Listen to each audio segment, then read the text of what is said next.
একটা কথা আছে, সব কান্না চোখে দেখা যায় না, আর সব হাসি আনন্দের চিহ্নও নয়। কিছু মানুষ হাসে কারণ তারা কাউকে কাঁদাতে পেরেছে। এই গল্পটা এমনই এক মানুষের, আর এমনই এক কান্নার যার শব্দ শোনেন শুধু আল্লাহ। শহরের এক ব্যস্ত এলাকায় থাকতো এক মানুষ, নাম তার ইমতিয়াজ। ইমতিয়াজ বাইরে থেকে দেখলে খুব সফল মনে হতো। ভালো ব্যবসা, ভালো পোশাক, মুখে সবসময় আত্মবিশ্বাসী হাসি। কিন্তু তার ভেতরে ছিল একটা ভয়ঙ্কর অভ্যাস। সে মানুষকে ছোট করতে ভালোবাসত। সে কাউকে মারত না, কিন্তু তার কথাগুলো ছিল চাবুকের মতো। তার অফিসে কাজ করত এক বৃদ্ধ মানুষ, নাম হাশেম চাচা। 60 ছুঁই ছুঁই বয়স, মাথার চুল পেকে সাদা, চোখে ক্লান্তি, কাঁধে জীবনের বোঝা। হাশেম চাচার অপরাধ একটাই, সে গরিব। প্রতিদিন অফিসে ঢুকেই ইমতিয়াজের শুরু হতো, এই বুড়ো, এখনো বেঁচে আছিস? সবাই হাসত। হাশেম চাচা চুপ থাকত, কারণ সে জানত প্রতিবাদ করলে ভাতটা বন্ধ হয়ে যাবে। একদিন ইমতিয়াজ খুব মজা পেয়ে বলল, এই লোকটার কান্না দেখলে আমার দিনটা ভালো হয়ে যায়। সেই দিন অফিসে আরও জোরে হাসি উঠেছিল, কিন্তু কেউ দেখেনি সেই রাতে হাশেম চাচা তার ঘরের এক কোণে বসে চুপচাপ কাঁদছিল। সে কাউকে দোষ দেয়নি, শুধু আকাশের দিকে তাকিয়ে বলেছিল, হে আল্লাহ, আমি তো কারো ক্ষতি করিনি, তাহলে কেন কেন আমাকে কাঁদানো হচ্ছে?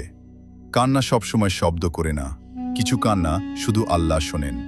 হাশেম চাচার স্ত্রী ছিল গুরুতর অসুস্থ। ডাক্তার বলেছিল অপারেশন না করলে বাঁচবে না। হাশেম চাচা ছুটি চাইতে গেল ইমতিয়াজের কাছে, হাত কাঁপছিল। স্যার, 2 দিন ছুটি দরকার, আমার স্ত্রী গুরুতর অসুস্থ।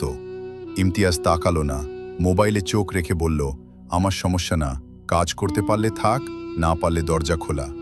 সেই দিনই হাশেম চাচার চাকরি গেল। সে বের হয়ে আসছিল অফিস থেকে, পেছনে কেউ ডাকেনি। সেই রাতে ঘরের আলো নিভেছিল, স্ত্রীর নিঃশ্বাস ভারী, আর হাশেম চাচার চোখ ভেজা। সে বলেছিল, আল্লাহ, আমি বিচার চাই না, আমি শুধু তোমার ওপর ছেড়ে দিলাম। এই কথাটার ওজন অনেকেই বোঝে না। যখন একজন মজলুম আল্লাহর ওপর ছেড়ে দেয়, তখন আল্লাহ নিজেই হিসাব নেন। এদিকে ইমতিয়াজের জীবন তখন খুব ভালো চলছিল। নতুন গাড়ি, নতুন ফ্ল্যাট, বন্ধুদের আড্ডা। সে ভাবত, আমি অজেয়। কিন্তু সময় কখনো কারো পক্ষে থাকে না, সময় শুধু অপেক্ষা করে। হঠাৎ একদিন অফিসে তদন্ত শুরু হলো, দুর্নীতির অভিযোগ। যাদের সাথে ইমতিয়াজ হাসত তারাই এখন দূরে। একদিন সে অফিস থেকে বের হলো, ব্যবসা নেই। বন্ধুদের ফোন করলো, কেউ ধরল না। এরপর এক রাতে তার মা অসুস্থ হলো। হাসপাতালের করিডোরে বসে ইমতিয়াজ প্রথমবার মন খুলে কাঁদল। সে বুঝল কান্না কাকে বলে। তার মনে পড়ল এক বৃদ্ধ মানুষের মুখ, হাশেম চাচা। কিন্তু তখন আর কিছু করার ছিল না। ইমতিয়াজের সব গেল, টাকা, সম্মান, পরিচয়। মানুষ তাকে চিনল ঠিক যেভাবে সে অন্যদের চিনিয়েছিল। এক রাতে একলা বসে ইমতিয়াজ নিজেকে প্রশ্ন করল, আমি কি মানুষ ছিলাম? সে মাথা নত করল, চোখ ভিজে গেল। হে আল্লাহ, আমি মানুষকে কাঁদিয়েছি। কিন্তু দুনিয়ার নিয়ম একটাই, সব কিছুর ফল আছে। যে কাঁদায় সে একদিন কাঁদবেই। এই গল্পটা শুধু ইমতিয়াজের না, এই গল্পটা আমাদের সবার। আমরা সবাই কখনো না কখনো কারো চোখ ভিজিয়েছি, কথা দিয়ে, অবহেলা দিয়ে, হাসি দিয়ে। কিন্তু মনে রেখো, কারো চোখের জল ছোট জিনিস না।